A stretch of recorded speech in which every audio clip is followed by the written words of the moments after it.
ប្រទេសវេណេស៊ុយអេឡារងការរញ្ជួយដីពីរលើកជាប់ៗគ្នាក្នុងកម្រិត 7.2 រិចទ័រ និង 7.5 រិចទ័រ បានសម្លាប់មនុស្សចំនួន 32 នាក់ និងរងរបួសជាង 700 នាក់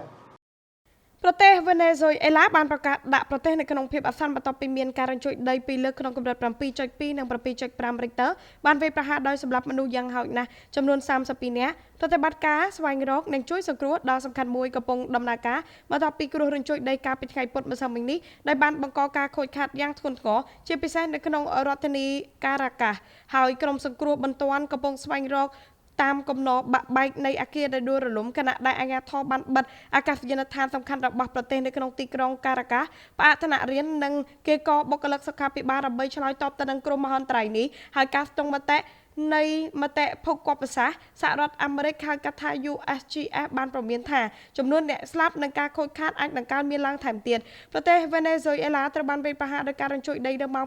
6:04 នាទីល្ងាចកាលពីថ្ងៃពុធខណៈដែលពួកគេកំពុងតែប្រារព្ធពិធីបុណ្យជាតិដើម្បីរំលឹកទៅដល់សមរភូមិ Carabobo ឆ្នាំ1821រដ្ឋាភិបាលប្រកាសដាក់រដ្ឋនៅក្នុងភាពអាសន្នខណៈដែលក្រុមសង្គ្រោះបន្ទាន់បានឆ្លើយតបទៅនឹងការខូចខាតយ៉ាងរាលដាលនៅក្នុងសន្ទរកថាតាមទូរទស្សន៍ប្រធានាធិបតីស្ដីទីលោក Delcy Rodriguez បានជំរុញឲ្យក្រុមគ្រូពេទ្យគិលានុបដ្ឋាយិកានិងបុគ្គលិកថែទាំសុខភាពផ្សេងទៀតរាយការណ៍ជាបន្ទាន់ទៅកាន់មន្ទីរពេទ្យនិង clinic ដើម្បីជួយព្យាបាលអ្នករបួសរាយការណ៍ពីទីក្រុងបូកូតាប្រទេសកូឡុំប៊ី Teresa Bo របស់ Al Jazeera បាននិយាយថាការខូចខាតដ៏អាក្រក់បំផុតត្រូវបានរាយការណ៍នៅក្នុងទីក្រុងការ៉ាកាសជាពិសេសនៅក្នុងសង្កាត់ Altamira ជាកន្លែងដែលក្រុមសង្គ្រោះបន្ទាន់បានជួយសង្គ្រោះ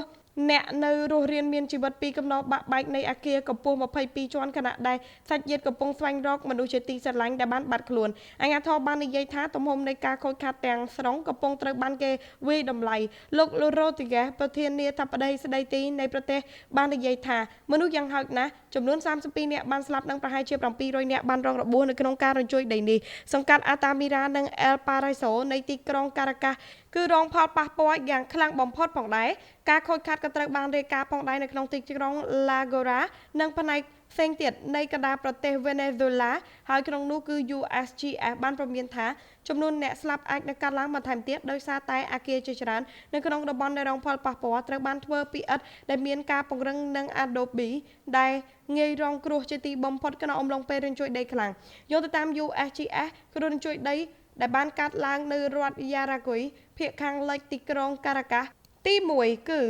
ការរញ្ជួយដីកម្រិត 7.2 រិចទ័របានវាយប្រហារនៅជម្រៅ 22 គីឡូម៉ែត្រស្មើទៅនឹង 14 ម៉ៃតិចជាង1នាទីក្រោយមកក៏មានការរញ្ជួយដីកម្រិត 7.5 រិចទ័រកាន់តែធំនៅជម្រៅប្រហែល 10 គីឡូម៉ែត្រស្មើទៅនឹង 6 ម៉ៃ